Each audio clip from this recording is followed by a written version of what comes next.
Assalamualaikum warahmatullahi wabarakatuh. Adik-adik sobat Kobi, kelas online biologi Zada Edu.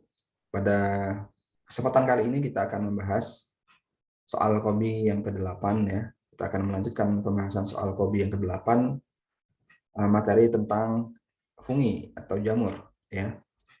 Nah, pada video kali ini kita akan membahas soal nomor 11 hingga soal nomor 15 ya. Nomor 11, 12, 13, 14 dan 15 ya.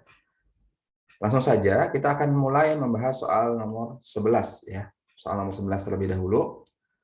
Soal nomor 11, genus jamur berikut yang merupakan jamur parasit pada manusia dan menyebabkan penyakit panu adalah titik ya. Jadi pertanyaannya, manakah kelompok jamur atau genus ya? Kita ingat taksonomi ya, masih ingat ya? Ada kingdom, domain ya, domain, kingdom, kemudian di bawahnya ada phylum atau divisi, kemudian ada kelas, bawahnya ada kelas ada lagi, bawahnya ada ordo, ordo ada family, family ada genus, baru spesies ya. Nah, ini genus pertanyaannya. Kelompok genus jamur berikut yang merupakan jamur parasit pada manusia dan menyebabkan penyakit panu. Nah, ya. Kan kita sering tahu bukan sering tahu ya, tapi sudah tahulah ya apa itu penyakit panu ya. Walaupun ya semoga kita terjaga dari penyakit panu ya. Tapi paling tidak semua orang dan adik-adik semua pernah mendengar istilah penyakit panu. Nah, pertanyaannya, apa jamur yang menyebabkan ya jamur parasit yang menyebabkan penyakit tersebut? Maka jawabannya apa? Apakah Rhizopus? Oh, enggak, bukan. Apakah Fusarium? Kalau Rhizopus bukan ya. Rhizopus ini yang terkenal Rhizopus oryzae yang untuk buat tempe ya. Fusarium, Fusarium ini terkenal yang menyebabkan penyakit pada tanaman ya, terutama pada kentang. Aspergillus sudah tahu juga semua adik-adik, ada yang beracun aflatoksin tapi bukan pada manusia. Ya, kemudian juga ada yang bermanfaat untuk buat kecap, Aspergillus wenti ya, sering diulang-ulang supaya adik-adik ingat. Juga ada Aspergillus oryzae yang terlibat dalam bisa untuk pembuatan sake ya. Kemudian juga ada Ganoderma ya. Ganoderma mungkin ada baru dengar. Ganoderma ini jamur yang sangat terkenal di dunia perkebunan sawit ya. Dunia perkebunan sawit, jamur Ganoderma ini sangat terkenal ya. Jamur Ganoderma ini yang menyebabkan kadang-kadang kalau sudah menyerang lahan sawit nanti gagal panen semua karena sudah kena satu nih kena, nanti pas besok ditanam ulang itu satu lahan kena semua, biasanya seperti itu. Sehingga ini memang sangat ditakuti oleh petani sawit ya atau perkebunan sawit. Nah, maka jawaban yang paling tepat apa? Jawabannya ini, Malassezia ya. Malassezia inilah merupakan jamur parasit yang menyebabkan penyakit panu pada kulit manusia ya. Ini jamur, nama kelompok jamurnya ya, genusnya Malassezia ya. Malassezia ya. Ini jarang jujur belum pernah keluar sepertinya ya di soal SBMPTN, tapi penyakit panu ini sering keluar. Bisa jadi tahun ini keluar gitu ya, nanti pembahasannya kan. Karena emang penyakit panu kan populer ya, dan perlu diketahui apa jamurnya gitu ya. Jadi jawabannya ini Malassezia ya. Oke, baik, kita lanjutkan ke soal berikutnya. Soal nomor 12 ya. Nah, ini masih tentang penyakit ya. Ini sudah mulai cukup berat ya materi-materinya, tapi tidak mengapa ya, adik-adik mungkin ini juga jadi wawasan dan siapa tahu nanti juga keluar ya di beberapa perlombaan. Baik, pertanyaan soal nomor 12, pneumonia pneumocystis atau dikenal dengan istilah PCP ya. Ini penyakit pneumonia ya. Mungkin adik-adik pernah dengar istilah penyakit pneumonia ya, sakit penyakit pada sistem pernapasan ya, pada paru-paru. Jadi ada namanya pneumonia pneumocystis. Ini adalah bentuk pneumonia yang disebabkan oleh fungi ya, atau jamur Pneumocystis jirovecii ya. Jadi ada jamurnya Pneumocystis jirovecii. Ini dulu kurang populer karena memang jamur ini dulu nggak dianggap jamur, ya. Luar biasanya gitu, dianggapnya oh ini apa ya, kayaknya bukan jamur. Tapi penelitian belakangan memutuskan makhluk hidup ini Bryomycetes cerevisiae termasuk kelompok jamur. Ya. Nah, umumnya penyakit ini ya, pneumonia, pneumocystis ini menyerang paru-paru orang yang terkena penyakit AIDS ya, atau terkena virus HIV ya, karena penyakit AIDS dan juga leukemia. Nah, jamur Pneumocystis jirovecii ini ya bersifat parasit dan hidupnya sangat tergantung keberadaan inangnya. Ya. Maksudnya apa?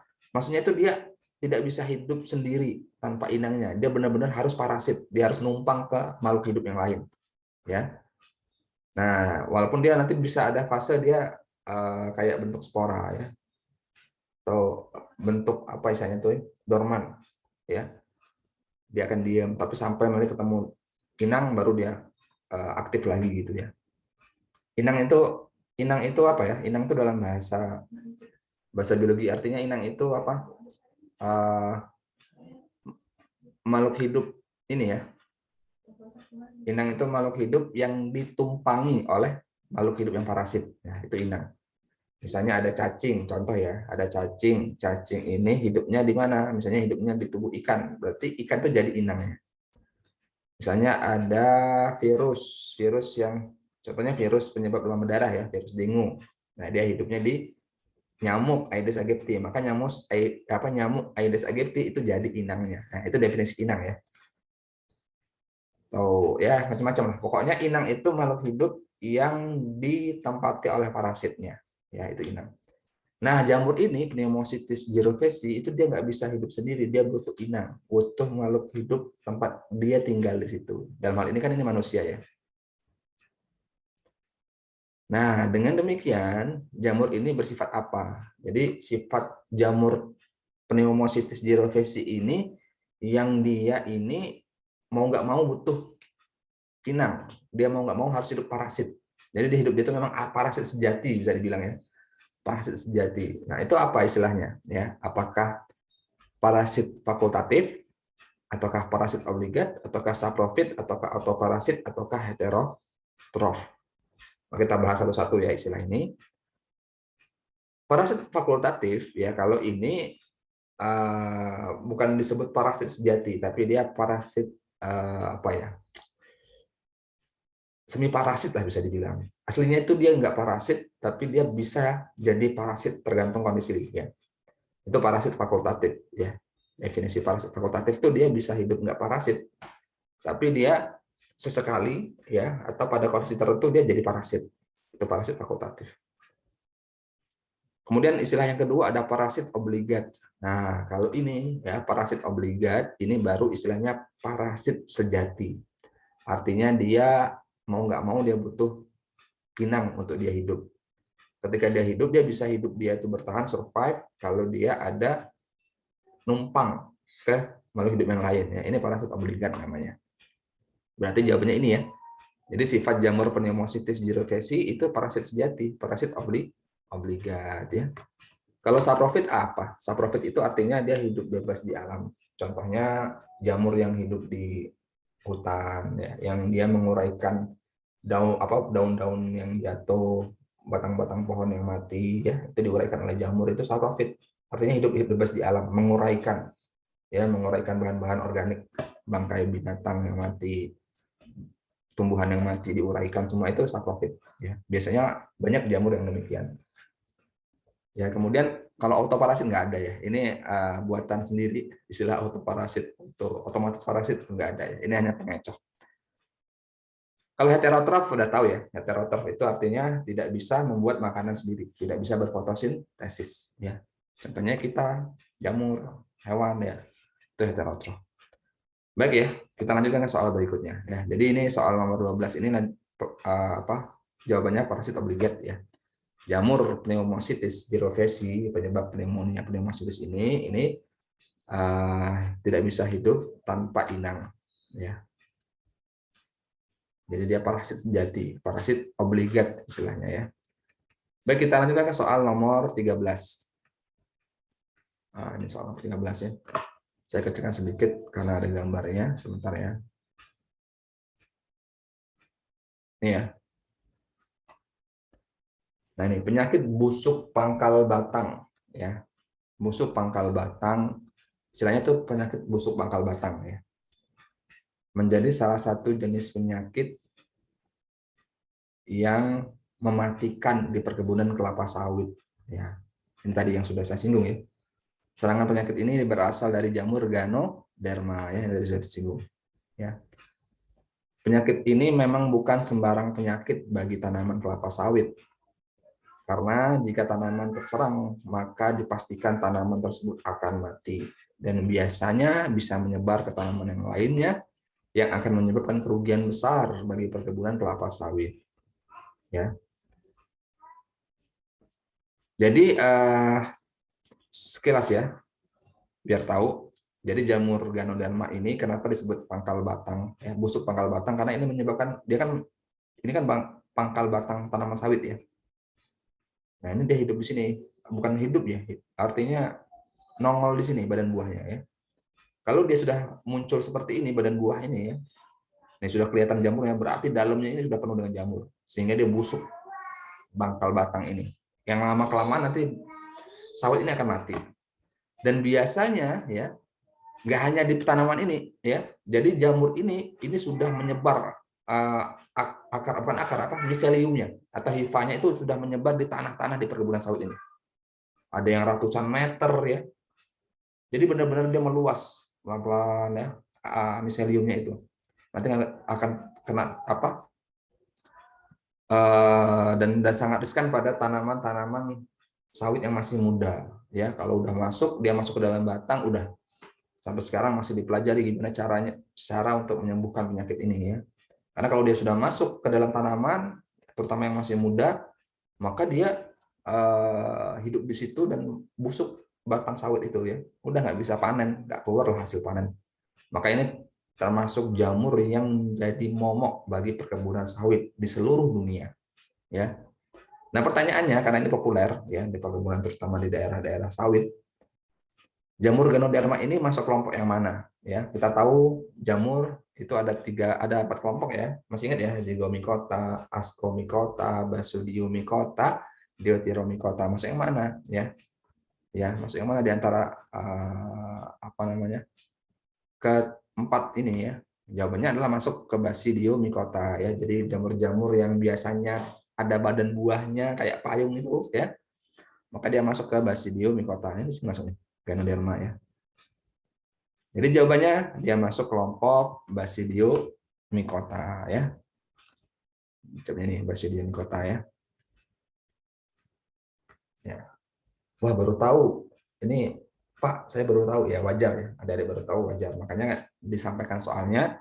Jadi ketika kita menjawab soal dan kita menemukan soal pertama kali dan itu salah, itu wajar, ya. Jadi ketika orang latihan soal pertama kali itu kadang-kadang benar cuma 20%, bahkan 10%. Itu hal yang wajar dalam hal belajar, ya. Tapi yang salah adalah ketika dia sudah salah saya banyak, terus dia nggak mau terus meneruskan, nantinya terulang terus, ya. Tapi kalau udah sering ketemu soal awal pertama kali kan salah, berikutnya ketemu lagi tentang Ganoderma, ini Ganoderma yang dulu, ya, yang tentang sawit. Jadi tahu, ya, ini kelompok Basidiomycota, sehingga ketika berikutnya nggak salah lagi, ya. Itu demikian memang proses belajar. Jadi soal nomor 13 ini tentang Ganoderma ini masuk dalam kelompok Basidiomycota. Kita lanjutkan soal nomor 14. Nah, ya, soal nomor 14. Jamur berikut berperan dalam produksi antibiotik kecuali titik. Jamur berikut yang berperan dalam produksi antibiotik, ya. Jadi kan penicillium, ya. Jamur penicillium ini sangat populer digunakan untuk produksi antibiotik penicillin, ya. Manakah dari jamur berikut ini yang berperan dalam produksi antibiotik, ya? Jawabnya, pertanyaannya kecuali, ya. Yang kecuali, yang bukan, ya, yang tidak menghasilkan antibiotik berarti, ya. Kalau Penicillium chrysogenum ini menghasilkan antibiotik, ini juga Notatum menghasilkan antibiotik, Vermiculatum juga, ya. Penicillium vermiculatum ini juga terlibat dalam produksi antibiotik, ya, penicillin. Nah, yang enggak yang ini ya. Penicillium camerbentii ini sebagaimana yang sudah dibahas ya di video sebelumnya. Ini justru dia terlibat dalam pembuatan keju ya, keju camembert, terkenal dengan istilah keju camembert ya. Jadi ini tidak terlibat dalam pembuatan antibiotik. Jawabannya yang A. Ya, option pertama. Soal nomor 15 ya, lanjutkan. Nah, ini ya. Jamur berikut yang termasuk dalam kelompok zygomicota adalah titik-titik. Mana yang termasuk kelompok zygomicota? Nah, jawabannya adalah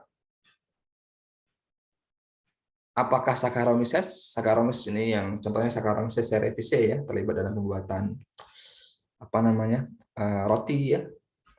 Apakah dia zygomicota? Oh, jawabnya tidak. Saccharomyces ini dia masuk dalam kelompok Ascomycota ya. Ada nggak di sini? Ini ada ya, Saccharomyces cerevisiae masuk ke dalam Ascomycota ya. Saccharomyces ini termasuk dalam kelompok Ascomycota ya. Jadi dia punya menghasilkan spora apa namanya? Ascospora ya. Kalau Ganoderma, nah Ganoderma tadi ya, yang ada di sawit tadi ya. Ganoderma ini masuk dalam kelompok Basidiomycota, maka bukan. Bagaimana dengan Aspergillus? Aspergillus wenti, Aspergillus flavus, Aspergillus oryzae ya, yang sudah kita sering sebutkan.